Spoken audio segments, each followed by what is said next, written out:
Champions League review in the building. I hope you all saw that because I did. I am officially a believer.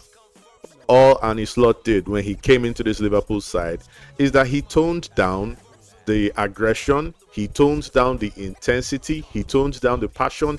He made the football a lot more controlled. And I've said that several times, and I gave him props for that. To be honest, I actually hailed him because I said several things, one of them being that the reduced intensity, the reduced aggression, the calmer tempo, the more control. I believe that it is one of the reasons why we are seeing less Liverpool players in the treatment room. We needed a statement victory, and statement victories don't come any bigger than this game that they played against Real Madrid. If you look at both teams, Real Madrid certainly still have the better squad. I don't think that's in dispute. I don't think there's anybody that's going to dispute that the Real Madrid squad is bigger and on paper better than the Liverpool squad. Liverpool had Bradley at fullback in place of Arnold Trent, and I will tell you straight up, Bradley was my man of the match. There were a lot of things that impressed me about this Liverpool performance, and I'm just going to get straight into them. They flew out of the blocks at this Real Madrid team, and honestly, I have to tell you, even if Real Madrid had their best first 11, I don't see how that would have affected the way Liverpool started this game. Liverpool just came out of the, they just came at them from the first whistle. This game, Liverpool dominated this game. All the props go to Liverpool for this game. Liverpool came at Madrid in this game, and Madrid just couldn't deal with it. Madrid was 90 minutes, Madrid just looked like the boxer who's just taking hits, and he's just wobbling, and he's just trying to stay on his feet, just seeing if he can get to the end of the bell. I do not remember a sustained spell of possession and aggression from Real Madrid. It just seemed like they spent the entire 90 minutes of this game trying to hold Liverpool at bay. But it was clear to see that they were struggling against the passion, against the intensity, against the atmosphere at Anfield. And we have to say that, right? We've got to say that because Madrid have come to Anfield. I think they came to Anfield last season in the Champions League. They came to Anfield last season in the Champions League. They were losing 2-0, and they turned that game around and won that game 5-2. So it's not like this was their first visit to Anfield. But you could see that they were struggling. Jude Bellingham was struggling. City are in trouble. And honestly, I don't see how City escape with even a point. Talk less of a victory. I don't see it happening. The same City who collapsed in the last 14 minutes of their Champions League game against Feyenoord and gave up 3 goals in 14 minutes. They will be lucky if they give up 4 goals if they give up only 4 goals over the course of 90 minutes against this Liverpool side. Because there's only one thing this Liverpool team is thinking right now. Bring on City. This game at Anfield could not have come at a worse time for Manchester City.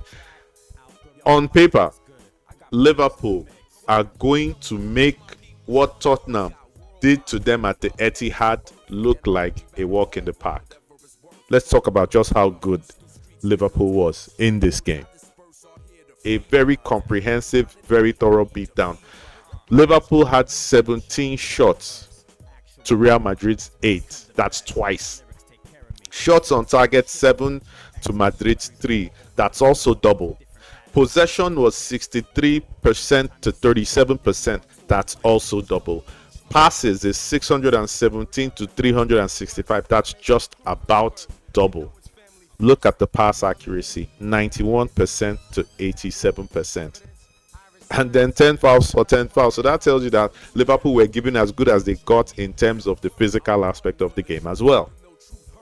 They dominated Real Madrid in this game. And I just have to applaud Arne Slot officially now. I've been holding back his flowers, but there is nothing that can hold back the appreciation I have for the game they played yesterday. I was thoroughly impressed.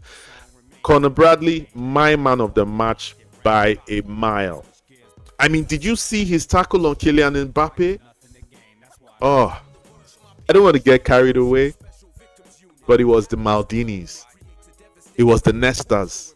Those were the guys who could slide in with a tackle like that and just dominate in that moment. That was one of the best slide tackles I've seen in a very long time. And that's Conor Bradley. That's an Irish boy. Keller is another guy who deserves a lot of praise. He was excellent. He was excellent. He was confident. I mean, his penalty save. Granted, that was one of the worst penalties a supposedly world-class player has ever taken. But hey, Salah missed his as well, right? So let's not point fingers. Let's just hand out flowers. Keller was excellent. And in truth, Keller has been very good. Ever since he stepped up to take Alisson's place after Alisson suffered the hamstring injury, Keller has been excellent. Keller has been in goal. All these games they've been winning, all these victories they've been racking up, Keller has been in goal and never shying away, right? He's been right up there playing his part. He is as much a part of the progress this Liverpool team have recorded as any other person on that field. Gravenberch. You can tell how efficient a player is when you don't see him, right?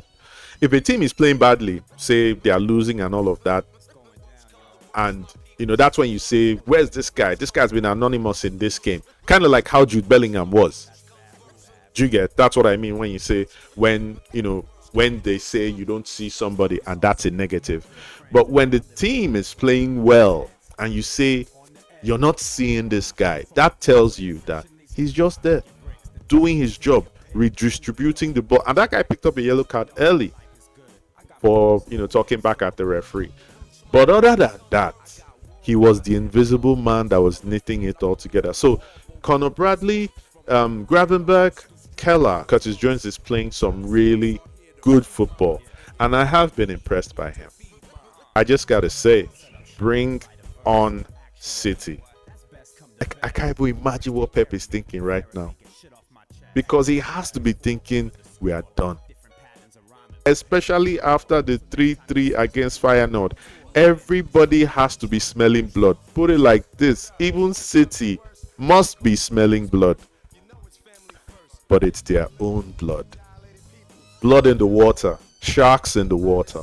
That's Liverpool in the water, waiting for City to dip their toes into Anfield and then expect Liverpool to run riot on City. I'm actually afraid for City, and I think that's just where I'm gonna bring it to an end for this Champions League review. I am actually afraid for Manchester City come December 1st.